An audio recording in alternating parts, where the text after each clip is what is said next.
Hello everyone, my name is Ian and you're watching Big Rock Moto. Thank you so much for tuning in today. And if you're new here and you like this kind of content, I hope you'll consider subscribing.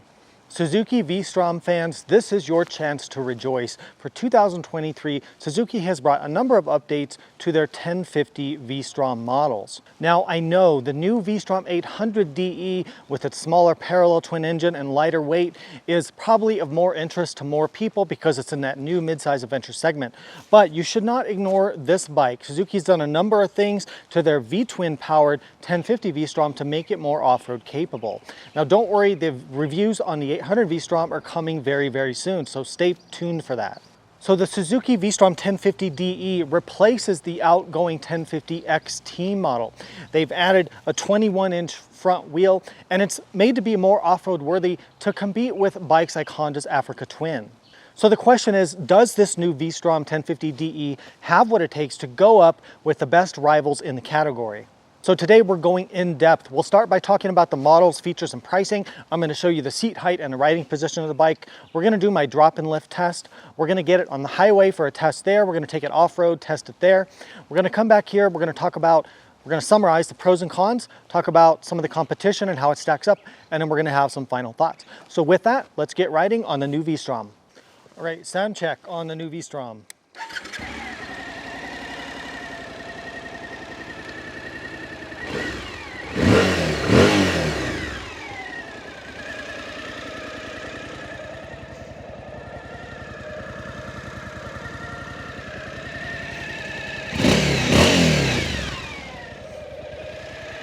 All right, let's talk about models and prices and things like that. So they've changed things up a bit for 2023. So for 2023, the XT model is gone and it's replaced by this DE model. Now alongside the DE, they also have the base model 1050. Now, both the 1050s have received a slew of updates for 2023. They both have the 6-axis IMU or inertial measuring unit for cornering, ABS, and traction control. They both have a standard up and down quick shifter, and they both have this new and very lovely full TFT display. The base model comes in at $15,199 and this DE model comes in at $15,999. So let's talk about what do you get by going up to the DE versus the base model. So let me list this out really quick here for you. So you get a 21-inch front wheel versus a 19-inch on the base model. You get longer suspension travel and different spring rates and different valving and suspension settings. You get a switchable rear ABS. You get shorter gearing. You get a longer wheelbase, a smaller, shorter windshield. You get larger foot pegs, wider handlebars, a taller seat height, and it's about 20 pounds, or 9 kilograms heavier. So you're giving up a little bit on the seat height, you're giving up a little bit of road performance, but you're gaining more off-road capability by going up to the DE model. All right, let's look at the seat height and riding position on the 1050DE. So because this is the off-road model with the taller suspension travel, the bike is fairly tall. This is not going to be a good bike for short people. So you're looking at a seat height of 34.6 or 34.6 inches or 880 millimeters, compared to the base model coming in at about an inch less than that, around 33.6 or around 850 millimeters. So you are getting a taller bike because of the longer suspension travel and some of the changes that they made. Also, the seat's quite wide, so it kind of pushes your legs out and makes the bike feel even taller than that. Let me just show you what I mean. So you know my specs. I'm 5'10" or about 1.78 meters tall. I have a 32-inch inseam, and I'm about 200 pounds, about 90 kilograms. So getting on board the V-Strom, what I notice is, first of all, the kickstand, it leans the bike over pretty far, so it's kind of hard to get the bike off the kickstand. It takes I have to push really hard and really throw my weight over to get the bike to stand upright. So I'm already feeling like, okay, this bike is a handful, right? So if you're shorter, if you're not as strong, I mean, man, this thing is going to be a handful. So you can see the seat height. I'm on my tiptoes at my height. So if you're anything shorter than me, I don't know that this particular model is going to be a great fit for you. Also, the bike feels very much, it feels very top heavy, honestly, and tippy. So if I go much over about like there, I feel like I'm going to drop the bike. Now the riding position is quite good. The pegs feel like maybe they're a little bit high and the bars feel a little bit forward, but it's okay. It's still really comfortable. And it'd be a good bike to use for touring or for riding all day. So no issues with that. The bike also has a center stand, so because it's kind of heavy, kind of have to be careful, but it will pop up on the center stand. You just really got to push your weight down into it like that. All right, we have our lovely production assistant and master of all things, Maggie. So we're going to jump on here, and you can just tell us how you feel as a passenger back here. You know, how big is the seat? Are the grab handles comfortable? How do the foot pegs feel? All that kind of stuff. Okay. So let me jump on, and then... Okay. All right, you can go ahead and get on. Okay. Okay. This is really tall. It's tall? Okay.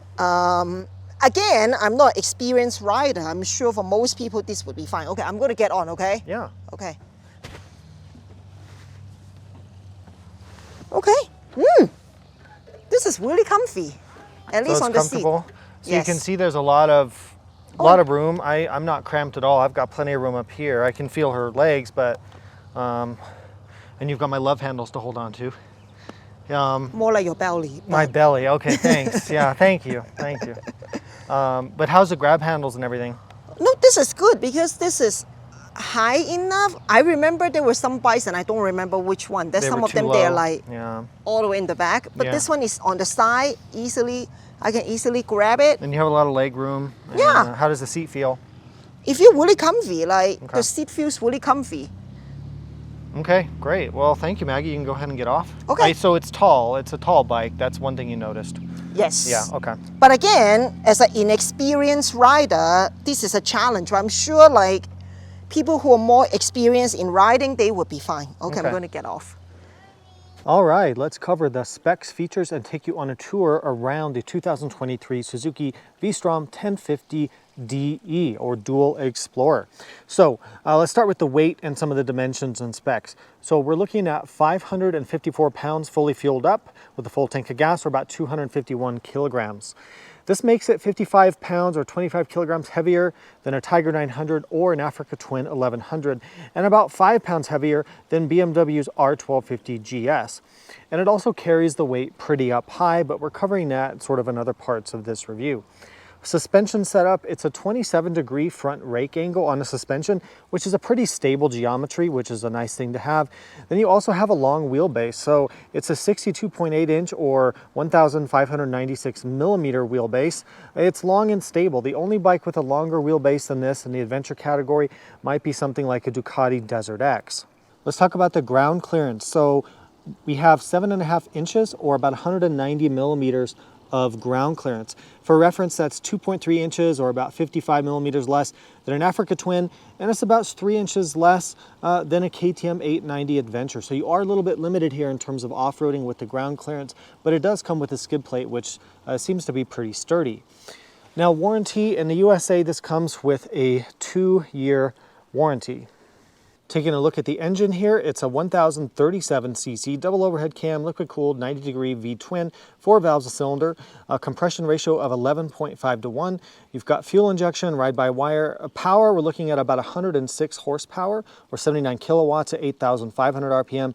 Maximum torque, you're looking at 74 foot-pounds or 100 newton meters at 6,000 RPM. That's hooked up to a wet multi-plate clutch with a slip assist. Then of course you have a 6-speed transmission, and you have the chain final drive. Now, they did lower the gearing for the 2023 bikes, especially this DE model. So it feels quite a bit sportier, quite a bit better acceleration, and more fun to ride than the previous V-Strom 1050s. Taking a look at the chassis, suspension, brakes, stuff like that. So frame, it's a twin spar aluminum frame. Front suspension, let's have a look. You have KYB inverted forks, 6.7 inches of travel. Looking at our fork caps here, you can see we have rebound adjusters at the top. And if you want to get to the compression adjusters, they're going to be down here, these little gold valves right there. Rear suspension, you're looking at a single monoshock. It's also from KYB. It's got preload and rebound adjustability, no compression valving adjustment. You have 6.6 inches of travel. Front brakes, you've got radial mount. They are Tokiko 4-piston brakes, twin 310 millimeter disc. And of course you have cornering ABS as well as cornering traction control with that 6-axis IMU or initial measurement unit that this bike does have with the advanced electronics. Rear brake is a Nissan 2-piston floating caliper, 260 millimeter disc, and of course that's also hooked up to the ABS system. You can defeat the rear ABS with a button through your TFT menu. Wheels and tires. So let's look at the back. So the back tire is a 150/70/17. It uses a tubeless spoke wheel, which carried over from their V-Strom XT model of the previous years. Now the front tire and wheel, it's a little bit interesting because we do have this 21-inch off-road friendly front wheel, but I think the downside, and I know many of you have already kind of noticed this and complained about this, the front wheel uses a tube. And I think the reason for that, if I have to venture a guess, is that they had the 17-inch tubeless spoke wheel from the XT model previously, and they didn't have time to develop or source a 21-inch tubeless wheel, so they went with a tubed wheel. So I'm guessing that's the case, but if you get a puncture on the front, you're gonna be looking at taking the tire off the rim at the side of the road to fix a puncture, whereas the rear, you have tubeless. So kind of an interesting setup there. On our fuel tank, we have 5.3 gallons or about 20 liters of fuel. That's good for about 200 to 250 miles of range or about 320 to 400 kilometers. Fuel economy, you're going to be getting somewhere between 40 to 50 miles per gallon or about 5.8 to 4.6 liters per 100 kilometers. Now in the electronics, we've already mentioned that, but you're getting a 6-axis IMU, cornering ABS, cornering traction control, selectable drive mode, switchable rear ABS, 3-level traction control, cruise control, and hill hold assist. And we'll go through the menu here in a minute. Let's talk about maintenance really quick on the V-Strom. So oil changes, they want you to do every 3,750 miles or 6,000 kilometers, which seems really often. I'm seeing most modern motorcycles go to longer maintenance intervals, suggestions of, between 6,000 to 10,000 miles or above 15,000 kilometers. I think it's kind of interesting they kept with a shorter interval here. Certainly doesn't hurt to change your oil more often. Valve adjustment. Now to adjust the valves, you are going to have to get these covers off, which the rear one's quite difficult. You're gonna have to take the fuel tank off to get to these if you're to do it yourself. That's 15,000 miles or 24,000 kilometers. The air filter is buried here under the fuel tank, and you are gonna have to remove the fuel tank to get to the air filter. So if you're riding in dusty conditions, it's something you wanna consider.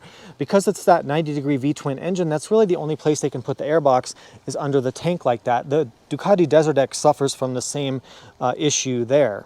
In terms of doing the oil change, that's going to be quite simple. You can see the spin-on automotive type filter here. There's going to be simple drain plug, not going to be very hard to do. And then the other maintenance you're going to have to do is, of course, you have chain drive. So as compared to something like a Tiger 1200 or a BMW GS or Yamaha Super Tenere, you are going to have to maintain a chain with the V-Strom. All right, it's time to take a tour of the V-Strom. I'm going to make this as quick as I can. You've got the front beak, lower front fender, the fork guards. We've talked about the suspension, wheels and tires and all that. You can see the radiator is under here, kind of behind the forks. You can see the V-twin engine kind of poking out here, exhaust which runs under the engine, which does make it pretty vulnerable to damage, but they have this pretty sturdy, pretty thick skid plate, which I like to see. And the crash bars are nicely mounted. They're mounted to chassis or frame mounting points here, and then back here under here like this. So I do appreciate they did a pretty good job of that crash bar, and it should keep the ground from impacting this too much. You can see this sort of distinctive V-Strom headlight. You can see this used to be a windshield adjuster. It's an optional extra now, at least on this DE model. The DE model also has a shorter windshield than the standard V-Strom does. LED headlight, of course, I should have mentioned that. LED turn signals. See the side fairings here, the hand guards, which are more of a wind deflector. They're not going to protect you in any sort of drop or off-road situation. The mirrors, we'll talk about the controls at the end. Talked about this stuff. You can see the foot pegs they're wider and bigger on the DE model. They have removable rubber. You can see the brake lever there. Side of the engine, oil fill. You can see where the crash bars mount, frame, passenger pegs, which are bolt-on. Very large exhaust. A lot of people comment on how huge this exhaust is, and I agree, it does look almost comically big. The exhaust hanger does come off the frame here, which is welded on to the rear frame. You can see some provisions here for potential luggage. You can see the two-piece seat, which is non-adjustable on the DE model, rear rack, rear grab handles. Coming around to the back, you've got an LED stop light and tail light. You've got LED turn signals. You've got the license plate holder. You can see the Dunlop Mix Tour or Trailmax Mix Tour tires, which are a street bias tire, more of an 80% street, 20% off-road type of tire. You can see the ABS sensor there, chain adjusters. We've talked about the wheels and tires, so we don't need to rehash that. Coming around this side, you can see the drive chain, the swing arm, the standard center stand. I do appreciate getting a center stand. Standard is very handy on a bike with the chain that you have to maintain. Side stand, Foot peg, shift lever. Bike does have a quick shifter. You can see some of the electronics for that here. Sides of the engine, which are very nicely finished. Some warning stickers. Fairing. Let's move up here. So your fuel tank's in here. To get fuel, very simple. No key fobs or anything. Simply pop that open with the key and get into that. Traditional type of key. Let's look at the, let me jump up on the bike, give you a tour of the controls.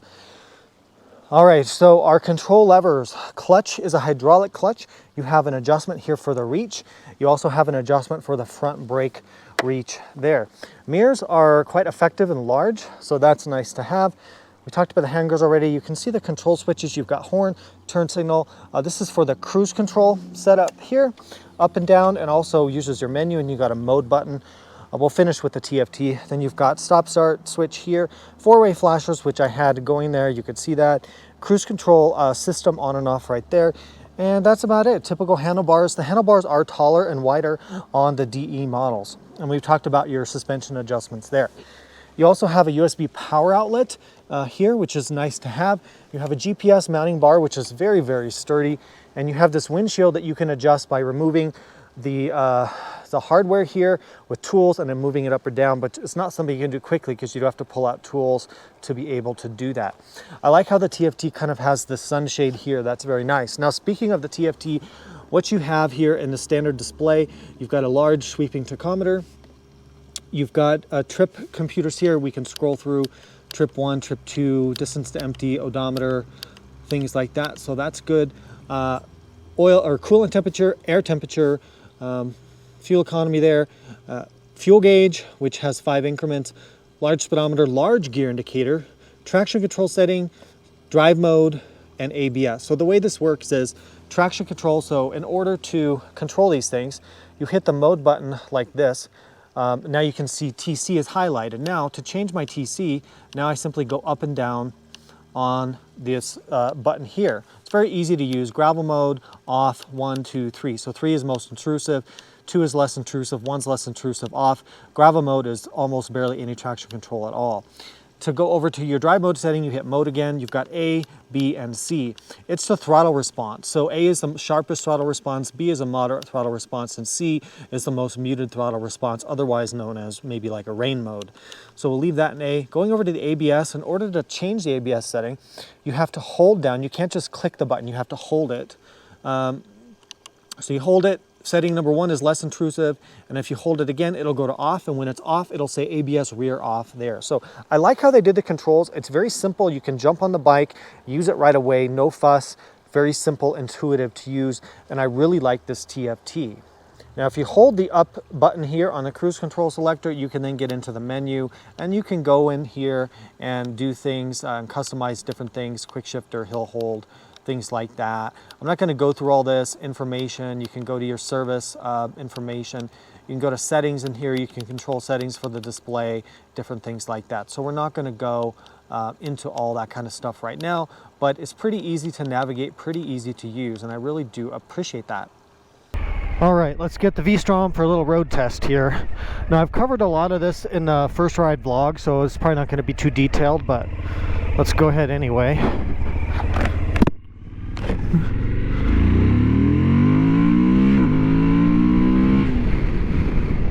So it certainly accelerates the highway speed very quickly. So what I've noticed about, testing the V-Strom out here on the highway is that the biggest thing that stands out to me is, well, there's 2 things. It's incredibly comfortable, and I think there's 2 reasons for that for high-speed touring. The engine, you can't even feel the engine running. This is really, no joke, probably the smoothest engine in an adventure bike, period. Like, I can't think of anything smoother than this at 70 or 80 miles an hour. It just, at around 4,000 to 5,000 RPM, which is between 70 to like 85 miles per hour, you can't hear the engine and you can't feel the engine. There's absolutely zero vibration coming through the handlebars or the seat or the foot pegs. It's almost Goldwing like out on the open road. So I think if you're looking for something to do some long distance touring with, I would just get a better aftermarket windshield that was higher and a little bit better protection, which you could easily do because this one gives you some wind noise. Get the taller windshield, maybe get a more comfortable seat if you needed it. You've got the cruise control. So speaking of that, let me show you the cruise control. To activate it, you press this button, the little yellow thing comes up, and then I can use this button here to set my cruise control. Up and down, speed, very easy to use, no problems there. I find myself speeding on this bike all the time because the engine is just idling down the highway. So if you have a lot of high-speed roads or high-speed touring, you do a lot of highway commuting or long trips, this is going to be a sensational choice for that. So that really is the strength of this 90-degree V-twin engine. These 90-degree V-twins, some people call them L-twins, they're just incredibly smooth. They really don't have much vibration, especially in the RPM range that you're going to be riding at. So that's a huge strength of this bike. Other than that, the ergonomics are good, they're comfortable. I would like to have that adjustable windshield. I mean, everything feels really good. The quick shifter works great. You know, you've got great electronics. The dashboard is super bright. Even in the sun like this, the sun shining onto the dash, it's still incredibly legible and bright. I love this dashboard. It's really a phenomenal dash, so they did a great job with that. And another thing I really like is I've got these crash bars, which you can put your legs out like this. Not that I'm condoning that or recommending that or whatever, but honestly, that's what I do when I'm riding on the highway, because stretch your leg out. You've already got, you know, a highway peg. You just put your leg out like that, rest it, and it's super comfortable. So you've got that built in. So I think this would be an amazing bike to go cross-country touring with. All right, so we do have to admit the V-Strom is a little bit of a dad bike, right? It's kind of got the dad bike vibe. It's got dad bike bod, if that's even a thing. I mean, it's got dad bod, the whole bike does, right? But so do I, and I am a dad, so it kind of fits me pretty well, honestly. So sportier riding on the V-Strom, twisty roads, it does really well. I'm going to show you that now. I covered a lot of this in that first ride video, so we won't go too much in depth, but it doesn't give up too much to the standard model with the 19-inch front wheel. What you give up is it steers a little slower, and it doesn't feel quite as agile maybe as the bike with the smaller front wheel. And every time you add suspension travel, you're making it a worse road bike because it has more movement. But this is pretty well controlled, so let's go.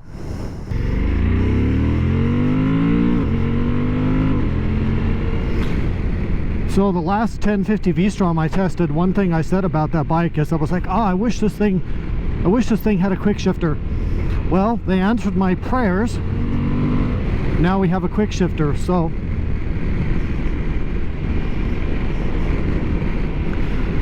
a V-Strom can hustle pretty well. I mean, it's a tall adventure bike, and it's got the skinnier front tire and everything on this model, but you know what? It hustles pretty well. It's got a pretty good ride. It soaks up all these cracks in the pavement pretty well.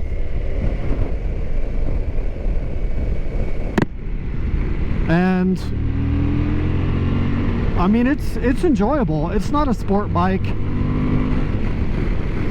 and maybe it's not quite as exhilarating as something like an 890 Adventure or a Ducati Desert X, but it's not too far off.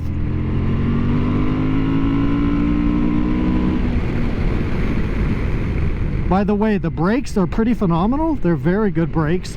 You do have a lot of brake dive because you've got you've got a longer suspension. It's an adventure bike.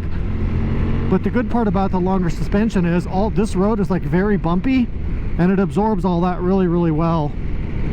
You have these wide handlebars, so you can really push the bike through the corners. If you have to do this, if you're going to do this all day, if you like sport touring, then a V-Strom's a fantastic bike for that. It really is.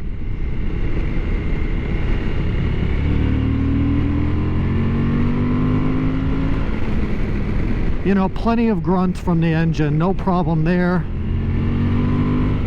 Good mid-range power. It just has a little bit slower steering than you would otherwise have, just because of that larger front wheel, I think, and a different suspension geometry. So you gained a little bit off-road, you lost a little bit on-road, but I think it's a good compromise. So cruise control works well. You activate the system here, and then you can set your speed here. That works. The button's really big. It's really easy to use. You can adjust your speed up and down. It holds your speed very nicely, and it's a very, very easy system to use. The only thing I would mention is that it's a minor thing, but when you're using the cruise control, you can't change this information right here with the odometer and stuff. You have to, because that's now used up by the cruise control. So if I want to change that, I've got to turn the cruise control off, and then I can go and change that. But that's not really, it doesn't really matter, because you're going to set that how you want, and you're not going to change it. So the bike shows I'm getting 42.4 miles a gallon. So I typically get between, I would say, around 40 to 45, maybe in the high 40s on the highway with this bike. So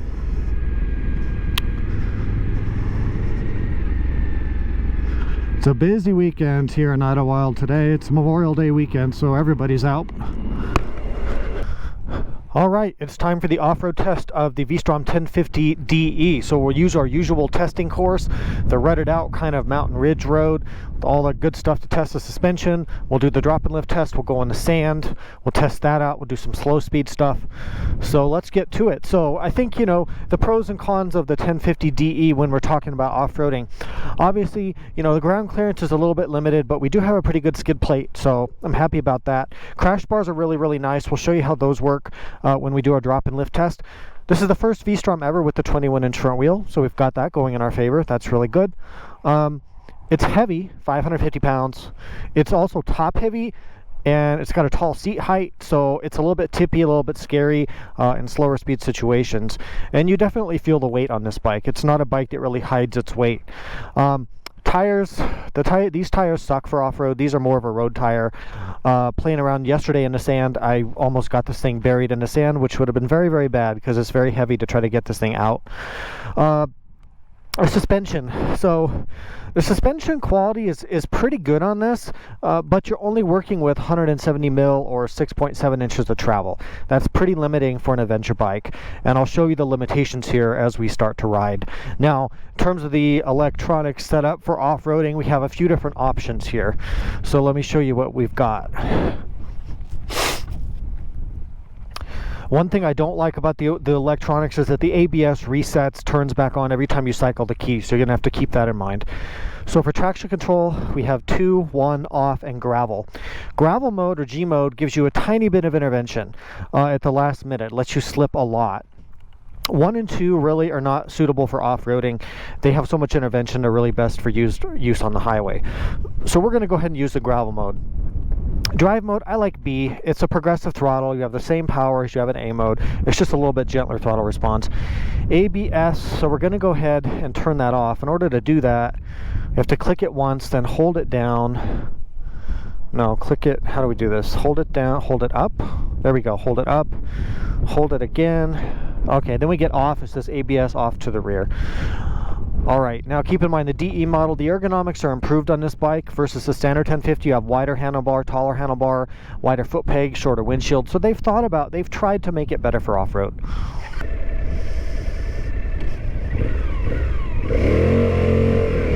Whoa!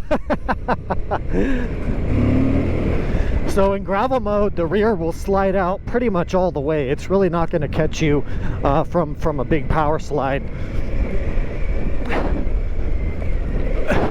So one of the first things I notice, because I test all different kinds of adventure bikes, I can definitely notice the suspension right away. It's going to be a bit limiting in terms of its lack of travel.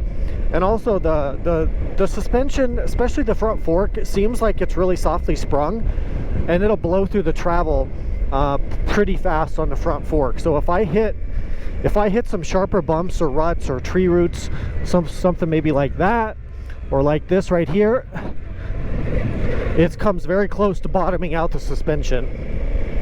And I'll throw some video in here of the bike doing that, but when it does hit the bottom, it's very, very harsh, very, very rough.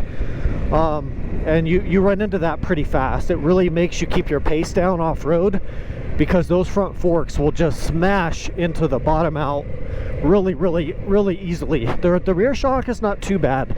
The rear shock seems to have a little better spring rate, a little better damping in it. I will say that the ride quality for having so little travel and being such a heavy bike, the ride quality on this really rough off-road terrain is actually pretty good. It gives you a pretty nice, smooth, pretty controlled ride. So as long as you don't go crazy and start riding it like a dirt bike and you just keep your speed down, you're going to be okay. Just don't hit anything really hard because it's a lot of weight coming down. I just bottomed the front fork just hitting that rock. So again, you just really have to keep your weight down. Now, of course, standing up and using proper body position is a huge help. If I sit down, it makes the bottoming even worse. So sitting versus standing on that's the kind of dip right there where I really have to reduce my speed. So, and I have played with the suspension settings. It doesn't make too much difference. I think it's a spring rate issue. Sitting versus standing on the V-Strom, it's really hard on the V-Strom when you're sitting down to get your weight forward enough over that front tire to get the front tire to grip. So it really helps to stand up and kind of get your head over the handlebars. Get that weight forward to get the front end to grip, especially with these tires that are really more of a street tire.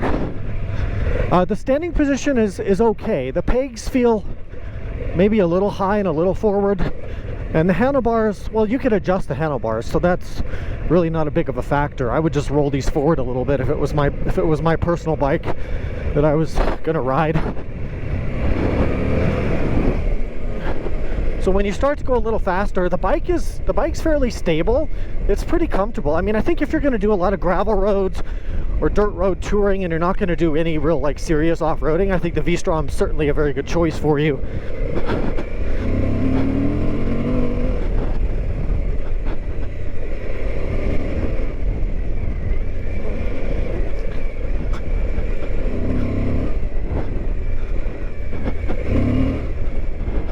The power delivery of the motor is also very good for off-road. Let me show you, you can lug the bike down. Let's try to stall the bike. So I'm going uphill, so that's kind of unfair, but let me get on this more level ground. So second gear, take my hand off the throttle. The bike won't even stall. Like it wants to keep going. It has very good slow speed fueling, very good slow speed manners. So that's pretty good. First gear, there's first gear. You see how I'm not touching the throttle and it's not stalling out? Like, that's pretty impressive. The V-Stroms are pretty good with that. The engine's very flexible.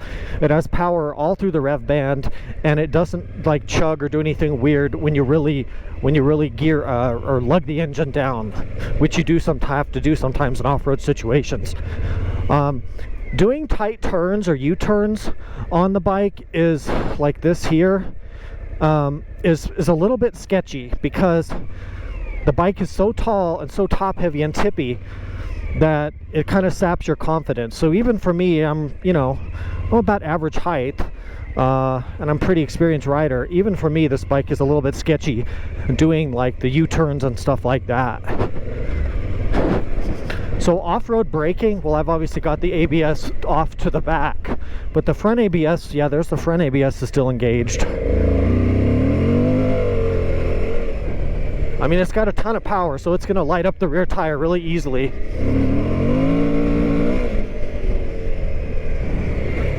See, just that little dip was enough to bottom out the front fork. So I don't know why they're so soft, but I think they kind of missed the mark a little bit on that one.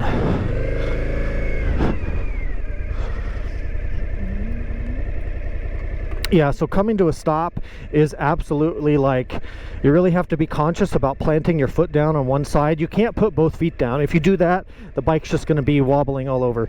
You have to be very conscious about planting one foot in the ground and then balancing the bike. It's tall and it's heavy. All right, it's time for your favorite part of the show, the drop and lift test. So on the V-Strom 1050 DE, there's some things working for it and some things working against it. Working against it, it's heavy, it's top heavy, it's tall, it's big. However, working for it, Suzuki engineered, and these come standard on the DE, they engineered these really nice crash bars.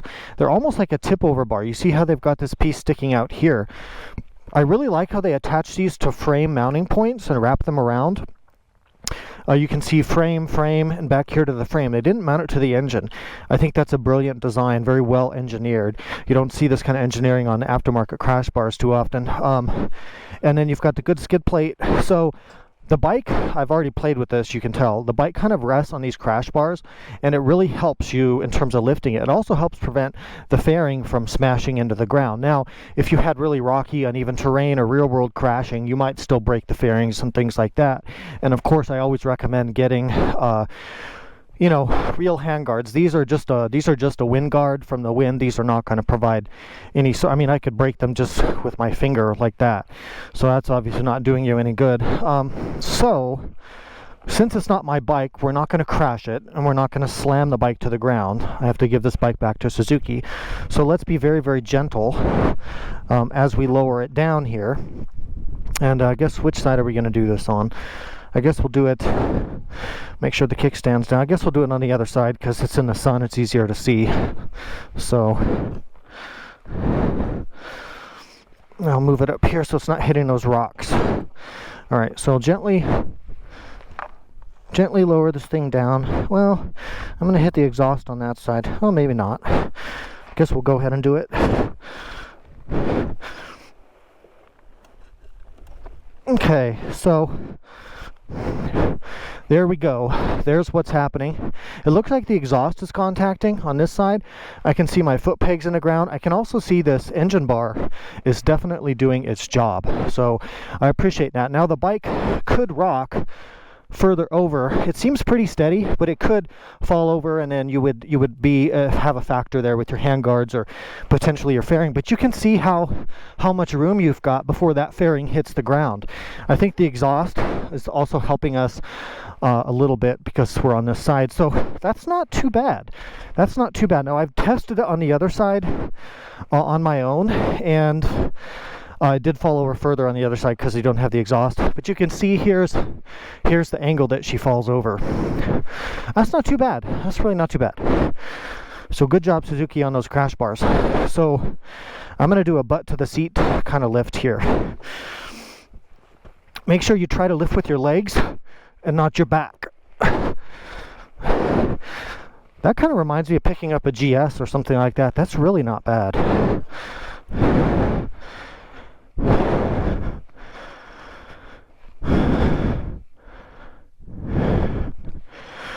You know what? For good measure, let's do it on this side too. Let's do it on this side too. Since we're here. Okay. So it does fall maybe a little flatter on that side, but the crash bar is still helping us out there. So yeah, it's a little bit flatter. But that's not bad. I'm actually extremely impressed with that. I was not looking forward to this part of the test, but you can see these things are brilliant. I wish all bikes had that. Alright, I have a really bad feeling about this, but we do need to test this bike in the sand wash. I've been trying to take all my test bikes out here when I do these reviews. The problem is, you know, this bike's obviously big and heavy, but that's not really the thing. It's just the tires. I'm worried actually about getting stuck and dug down into the sand. So we'll just have to really keep our speed up and just punch across this thing and then punch our way back. So V-Stroms traditionally have been pretty bad in the sand because they've always felt, to me, and I've owned V-Stroms before, they've always felt very very skittish and very much like they just want to just dig in the front end into sand. Maybe there's too much weight on the front, maybe it's suspension geometry, smaller 19-inch front wheel, which of course now you don't have that problem because this bike has a 21-inch front wheel. So we'll see what happens. Let's just go for it. Gonna have to stand up and really power through. Oh,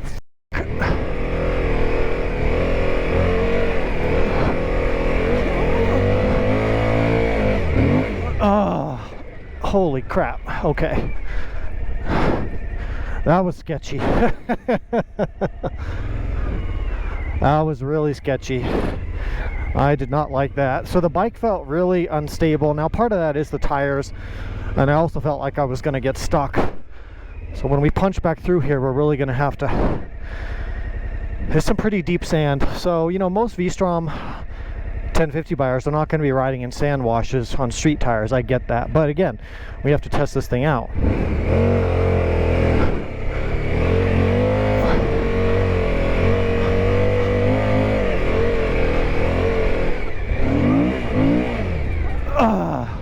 Man, once you if you when you let off the throttle, so when I let off the throttle partway through and the front end digs in, man, you're in trouble then. Kind of reminds me of riding like a big 1200 GS in the sand, something like that. So some of it's down to tires, obviously. But anyway, there's your sand test. We didn't get stuck, we didn't die, and we get to go home in one piece, so that's good. All right, well, I hope you guys enjoyed going on that ride with me. It's a beautiful day to get out. I really enjoyed getting out for a ride. So let's summarize the pros and cons to the V-Strom. I'm not going to go in depth on these, but this is a summary. Some people just watch this section, or maybe you're skimming through. So let me give you a summary of what I think the pros and cons are. So the pros for the V-Strom 1050 DE. The standard crash bars and skid plate are pretty good, pretty solid equipment, and I really like that they come at that base price.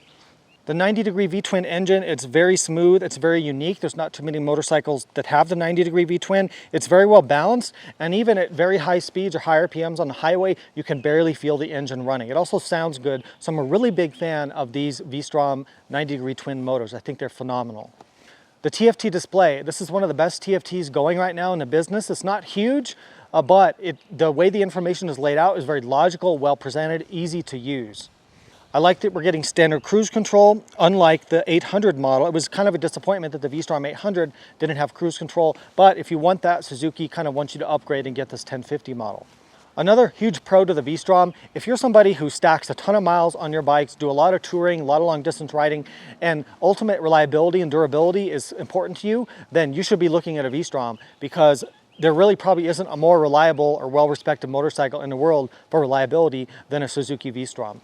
And if I was going to ride to Alaska or do a lot of long distance, I'd much rather be on this. I'd trust this much more than I would my personal bikes, my KTMs, my Aprilias, things that I own. I'd much rather be on one of these. So what are the cons to the V-Strom? There are quite a few that we've covered. It's very tall, it's very top heavy. I don't like how the ABS resets every time you turn the bike back on.